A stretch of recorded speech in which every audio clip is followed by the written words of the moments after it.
Alberta Separatists are making me giggle again today. First of all, I apologize for the roughness of my voice, but such is life, the show must go on. An article just dropped that I was reading just now, and I had to make a video about it because the Alberta Prosperity Project, which is basically the independence movement in Alberta, has met again with Donald Trump's cabinet, apparently. This is from Jeff Rath, the founder of the APP. In his words, we are literally 1 degree of separation from the Oval Office. Because the first meeting they had in April was with advisors and administration people. But this time, he said, there were cabinet level officials, and one of them even left the meeting to go right to the Oval Office. Okay. This is apparently a sign that the Americans are in wholehearted support of Alberta's independence and separation from Canada.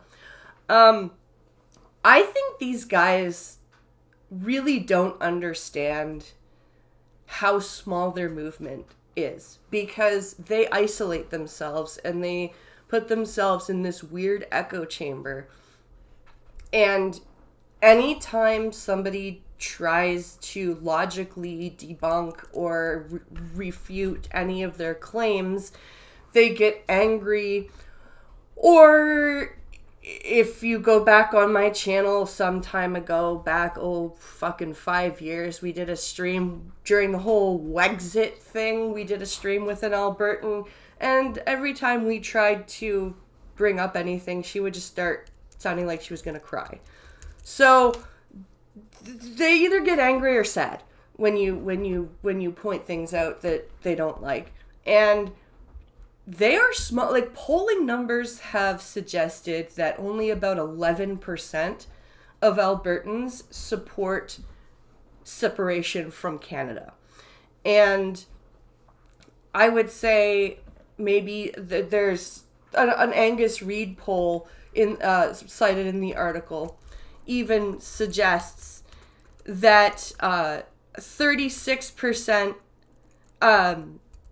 it says polling numbers and experts tend to disagree with Rath. And an Angus Reid poll for throughout the nation saying that support for Albertan independence is at 36%.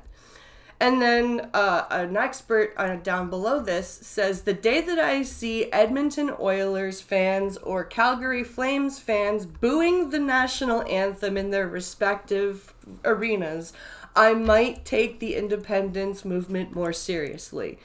Yeah, no shit. There are very few people that actually want Alberta to leave Canada.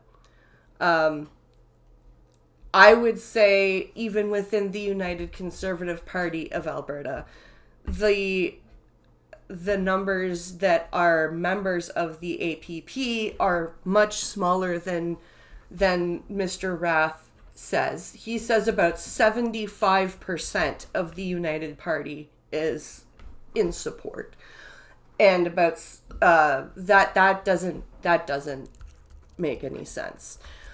I believe Danielle Smith is in support of separation, and I believe that would be why she and Mr. Poilievre do not get along. And also, I would like to say, if Albertan independence were so widespread of a thing that people want, why would 80% of Battle River Crowfoot, which is a pretty rural community, by the way, have elected Pierre Poilievre to represent them in Ottawa? Because the argument here is a lot of the Albertan independence movement is from rural Alberta, which I will agree. I will say that that's probably true. However, why would a very rural is hard to say. Blah, blah, blah. Why would a country-based riding out in the boonies vote in somebody that was not pro-separation if Alberta independence was such a widespread idea? They wouldn't. I think these people are incredibly naive. I think they don't understand the way Alberta fits into the system. I don't think they understand how supply management works. I don't think they understand how the equalization payments work, because if Alberta, say during oil crisis years, doesn't make a lot of money, they will get an equalization payment. They don't always pay out equalization payments. A lot of the Albertan independence people will have you believe that Alberta is at the top of the provinces that pay out for other lesser or less wealthy provinces. They're number 4 out of the top provinces whose GDP goes into this system. And if they, like I said, if they have a year where they don't produce a good GDP, they will get a payment. It's not just, no, Alberta has to support the rest of Canada. That's what independents will have you believe. That's just not true. Alberta has 4 million people in it. It's not a very populated province for how large it is. And of those 4 million people, I would say maybe 500,000 want to leave. I don't think they understand this.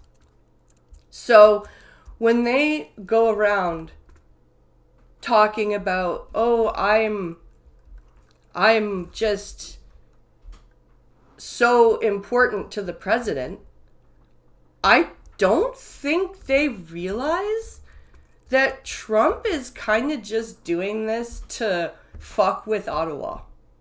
I don't think he cares one way or another if Alberta separates. And if Alberta separates, he's gonna move in and amalgamate you guys next to fucking Montana and shit. You will be the 51st state.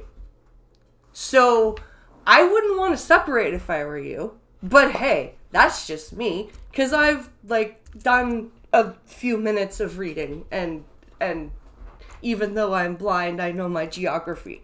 So I wouldn't care to separate and lose the protection of my country when there is somebody who is really, really keen on reviving that manifest destiny idea. So let's just take a little bit of a step back and not act like we're super duper ready to leave Canada when not even a quarter of the residents are yeah, that's a great idea. Let's just calm down, Mr. Jeff Rath and co. And remember, Quebec's been trying to leave for 100 years, and it still hasn't worked.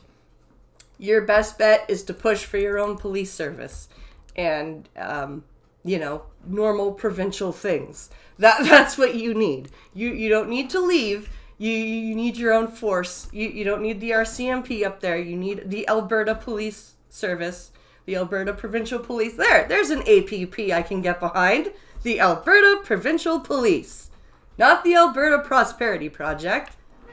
There we go. I've solved your issue for you.